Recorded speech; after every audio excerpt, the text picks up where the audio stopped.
Eduardo Salazar, nunca llegaba temprano a ningún lugar. Mucho menos a su propia casa. Como uno de los empresarios más exitosos del país, dueño de constructoras, hotels y centros comerciales, su agenda siempre estaba llena de reuniones, vuelos privados y cenas de negocios. Durante años, su familia se acostumbró a verlo solo en fotografías de revistas financieras o en transmisiones de entrevistas. Pero aquella noche, algo cambió. Una reunión importante en la ciudad vecina fue cancelada inesperadamente. Sin avisar a nadie, Eduardo decidió regresar antes a la nueva mansión que había comprado hacía apenas 3 semanas. Era una propiedad impresionante, techos altos, enormes ventanales, mármol importado, jardines iluminados como en una película. El mismo había dicho que esa casa simbolizaba un nuevo comienzo para su esposa Valeria y su hijo Mateo. Sin embargo, lo que estaba a punto de descubrir convertiría ese nuevo comienzo en una pesadilla. El auto negro se detuvo frente al portón automático. Eran las 8 de la noche, demasiado temprano para que él estuviera en casa. Las luces exteriores estaban encendidas, pero notó algo extraño. La puerta principal estaba entreabierta. Eduardo frunció el ceño. Él era obsesivo con la seguridad. Bajó del vehículo lentamente. El silencio era inquietante. No se escuchaba música, en hay televisión, en hay las risas de Mateo corriendo por los pasillos. Solo el sonido de sus propios pasos sobre el mármol al entrar. ¿Valeria? Llamó con voz firme. Nadie respondió. Un ligero olor extraño flotaba en el ambiente. No era humo. Era algo más sutil, como perfume mezclado con tensión. Camino hacia la sala principal y entonces lo vio. Las maletas de su esposa estaban abiertas sobre el sofá. Ropa doblada cuidadosamente. Pasaportes. Documentos. Su corazón comenzó a latir con fuerza. No entendía nada. Subió las escaleras rápidamente hacia la habitación principal. La puerta estaba cerrada. Cuando la abrió, casi se desmaya. Valeria estaba allí. Pero no estaba sola. Sentado frente a ella había un hombre que Eduardo conocía demasiado bien. Era Martín Rivas, su socio de negocios. Su mano sostenía la de Valeria. Y sobre la cama había boletos de avión. El mundo de Eduardo se detuvo. Sintió que el piso desaparecía bajo sus pies. La sangre le golpeó las sienes. No gritó. No hizo escándalo. Su silencio fue más aterrador que cualquier explosión. Valeria levantó la mirada lentamente. Su rostro perdió el color. Martín se puso de pie, pero no supo qué decir. ¿Desde cuándo? Preguntó Eduardo con una voz tan fría que helaba el aire. Valeria intentó hablar, pero las palabras se atiraron en su garganta. Mateo no estaba en casa. Eduardo lo notó de inmediato. Sintió un miedo diferente, más profundo. ¿Dónde está mi hijo? Valeria finalmente respondió que Mateo estaba en casa de su madre. Que planeaban esa misma noche. Que ya no soportaba vivir con un hombre ausente. Que el dinero no reemplazaba el amor. Cada palabra fue como una daga. Eduardo, el hombre que negociaba millones sin temblar, estaba destruido frente a su propia familia. Martín intentó justificarse, pero Eduardo lo detuvo con una sola mirada. La traición no solo era matrimonial, era empresarial. Mientras él confiaba contratos y decisiones millonarias, su socio construía algo a sus espaldas. Eduardo sintió Mario. Su visión se nubló por un segundo. Se sostuvo de la pérdida. El hombre más poderoso de la ciudad estaba a punto de caer, no por pobreza, no por fracaso financiero, sino por traición. Pero algo dentro de él cambió en ese instante. En lugar de gritar, en lugar de suplicar, simplemente dijo: Tienen 5 minutos para salir de mi casa. Su voz era firme, determinada, diferente. Valeria pensó que era una reacción impulsiva. No entendía que Eduardo acababa de activar la parte más fría y estratégica de su mente. El empresario que construyó imperios no iba derrumbarse. Iba reconstruirse. Mientras bajaban las escaleras con las maletas, Eduardo tomó su teléfono. No para llamar a seguridad. No para llamar a abogados. Sino para hacer algo mucho más calculado. Y lo que estaba planeando, cambiaría la vida de todos para siempre. Si esta historia ya te está impactando, suscribid ahora mismo al canal porque lo que viene en el siguiente capítulo te dejará sin palabras. Lo que Eduardo descubrió esa noche no era toda la verdad. Apenas era el comienzo de la puerta ese cero detrás de Valeria y Martín con un sonido seco que resonó por toda la mansión vacía. Eduardo se quedó solo en el enorme vestíbulo. Por primera vez en años, el silencio no lo parecía relajante. Lo parecía revelador. Caminó lentamente hacia su oficina privada dentro de la casa. Encendió la pantalla de seguridad. Comenzó a revisar grabaciones. No solo de esa noche de semanas atrás. Lo que descubrió lo dejó helado. Las visitas de Martín eran frecuentes.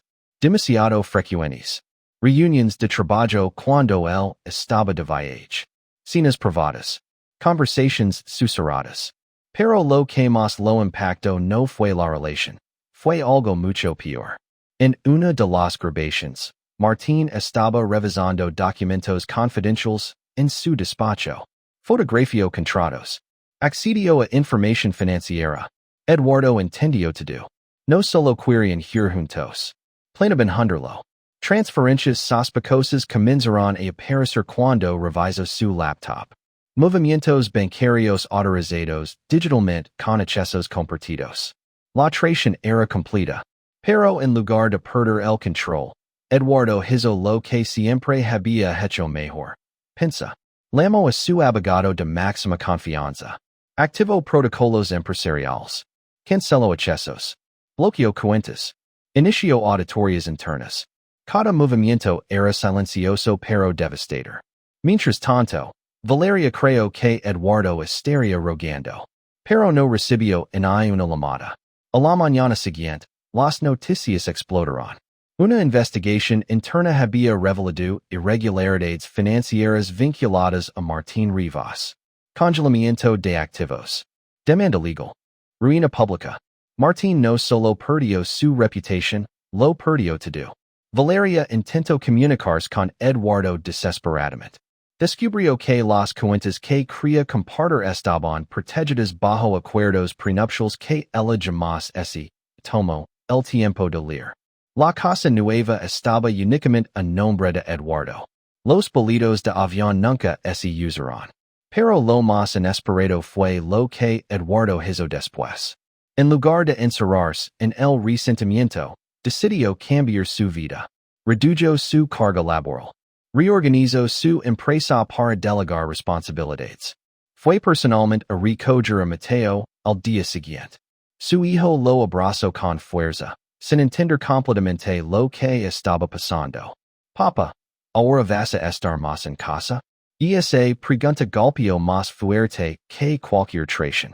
Eduardo comprendió que había estado construyendo edificios gigantes, pero descuidando lo único que realmente importaba.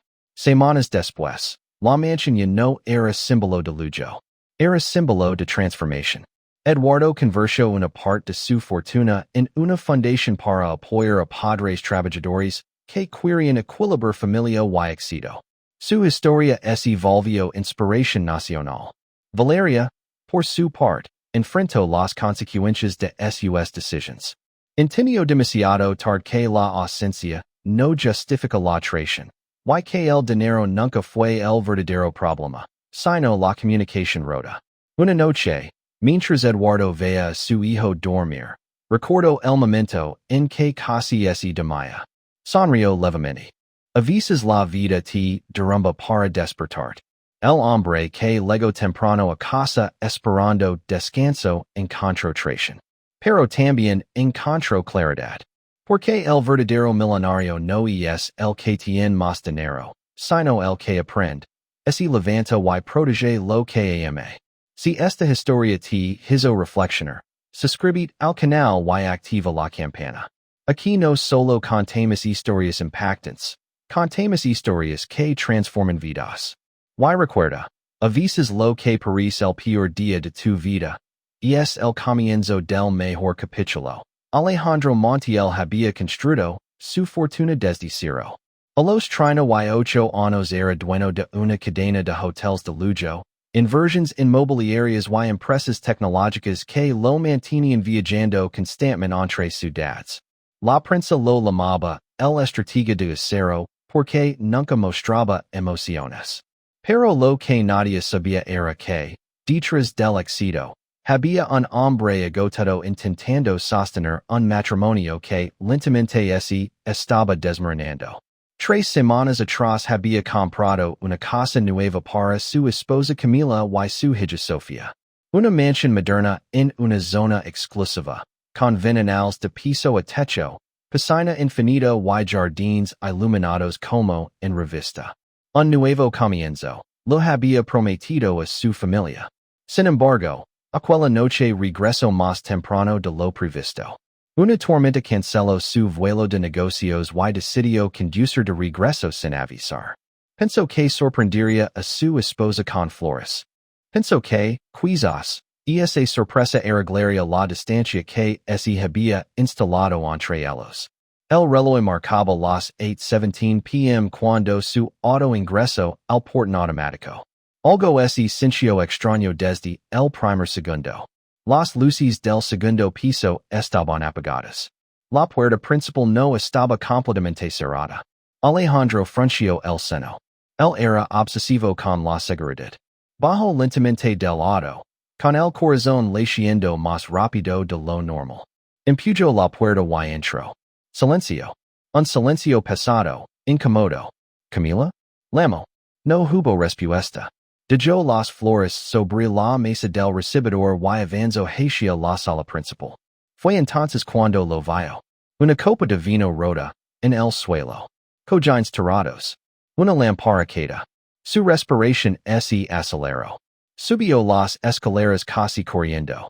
La puerta de la habitación principal estaba entreabierta. Y lo que vio lo dejó sin aire. Camila estaba allí, pero no estaba sola. Frente a ella, con el rostro tenso, estaba su mejor amigo y socio minoritario, Ricardo Salas. Alejandro sintió que el mundo se doblaba sobre sí mismo. El Mario fue tan fuerte que tuvo que sostenerse del marco de la puerta. No entendía lo que estaba viendo. No quería entenderlo. Alejandro, no es lo que parece. Dijo Camila, con la voz quebrada. Esa frase, la más cliché del mundo, fue la que terminó de destruirlo. Pero no era una escena romántica. No estaban abrazados. No estaban en una postura comprometida. Lo que había en el suelo eran papeles, documentos, carpetas abiertas, contratos. Alejandro avanzó un paso más y entonces notó algo que le heló la sangre. Su caja fuerte estaba abierta. Su mente comenzó a conectar países rápidamente. Estados financieros. Movimientos sospechosos. Llamadas sin responder. Reuniones que Ricardo insistía en hacer a puerta cerrada. ¿Qué está pasando? Preguntó Alejandro con una calma tan fría que asustaba. Camila empezó a llorar. Ricardo intentó hablar, pero Alejandro lo interrumpió levantando la mano. ¿Te hice una pregunta?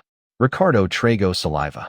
Admitió que había descubierto irregularidades dentro de la empresa. Grandes transferencias que no coincidían con los reportes oficiales. Intentó confrontar a Camila primero porque ella tenía acceso parcial a ciertas cuentas familiares. Camila, nerviosa, intentaba explicar que había invertido, en secreto, en un proyecto para sorprenderlo. Pero algo salió mal. Una persona los estaba estafando. Alejandro sintió que el suelo volvía a moverse bajo sus pies. No era una traición amorosa, era algo más complejo. Alguien estaba llegando con su fortuna, con su nombre, con todo lo que había construido. Y entonces vino el golpe final. Sofía no estaba en casa. Camila explicó que la niña estaba en casa de su madre, pero la ansiedad ya se había instalado en el pecho de Alejandro como una piedra. Ricardo revelo el nombre del sospechoso, un antiguo asesor financiero despedido meses atrás, por comportamiento dudoso. Alguien que conoce perfectamente la estructura interna de la empresa. Alejandro sintió una mezcla explosiva de alivio y furia. Alivio porque su esposa no lo estaba traicionando sentimentalmente. Furia porque alguien había intentado destruirlo desde dentro. Se acercó a la ventana, mirando la ciudad iluminada. Recuerdo cada sacrificio. Cada noche sin dormir. Cada cumpleaños perdido. Y por primera vez en años, sintió miedo. Pero también sintió algo más. Determination. Nadie toca lo que es mío, dijo finalmente. Aquella noche no hubo gritos. No hubo escándalos. Hubo planificación. Hubo estrategia. Hubo llamadas silenciosas a abogados y expertos forenses digitales. Lo que parecía el final de su estabilidad era el comienzo de una guerra silenciosa. Y esta historia ya te está atrapando. Suscribid al canal ahora mismo porque lo que está a punto de descubrir Alejandro cambiará todo. Lo que parecía un simple fraude. Escondía algo mucho más oscuro de la investigación comenzó esa misma madrugada. Alejandro no durmió. Revisó cada archivo, cada transferencia, cada firma digital. Descubrió que el fraude no solo afectaba a su empresa, sino también a su patrimonio personal. Había movimientos que simulaban inversiones en el extranjero. Fondos desviados a cuentas fantasmas. Pero el detalle que casi lo hace desmayar nuevamente fue otro. Alguien había intentado transferir la propiedad de la Casa Nueva. La casa que había comprado para simbolizar un nuevo comienzo estaba a punto de convertirse en parte de un esquema de lavado de dinero. La traición no venía de su esposa. Venía de alguien que había estudiado cada rincón de su vida. Alejandro organizó una reunión urgente al día siguiente. Su equipo legal actuó con precisión quirúrgica. Congelaron cuentas. Presentaron denuncias. Activaron auditorías internacionales. Pero el verdadero giro ocurrió cuando descubrieron que el antiguo asesor no actuaba solo. Había un pequeño grupo interno filtrando información. Personas que Alejandro había contratado personalmente. Personas en quienes confiaba. Esa fue la verdadera lección. El dinero atrae admiración, pero también envidia. Durante semanas, Alejandro enfrentó el escándalo en silencio. Los medios comenzaron a oír la noticia, pero él decidió adelantarse. Convocó una conferencia de prensa. En lugar de ocultar el problema, lo expuso. Habló de transparencia. Habló de errores. Habló de responsabilidad. La opinión pública, lejos de destruirlo, comenzó a respetarlo en más. En casa, las cosas también cambiaron. Alejandro empezó a llegar temprano. Empezó a cenar con su familia. Empezó a escuchar. Camila, arrepentida de haber tomado decisiones financieras sin consultarlo, también cambió.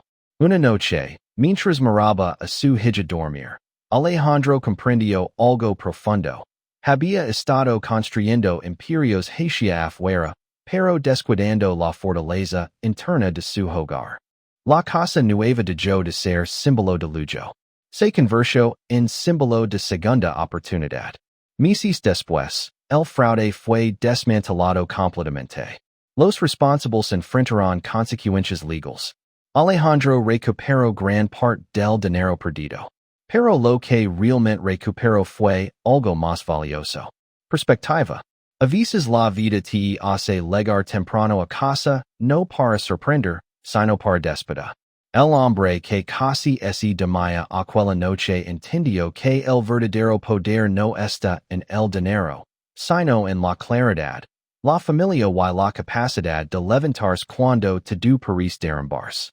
Esta historia te hizo sentir algo, si te recuerdo que detrás del éxito siempre hay pruebas invisibles, entonces suscribid al canal y activa la campana. Porque aquí no solo contamos historias impactantes, contamos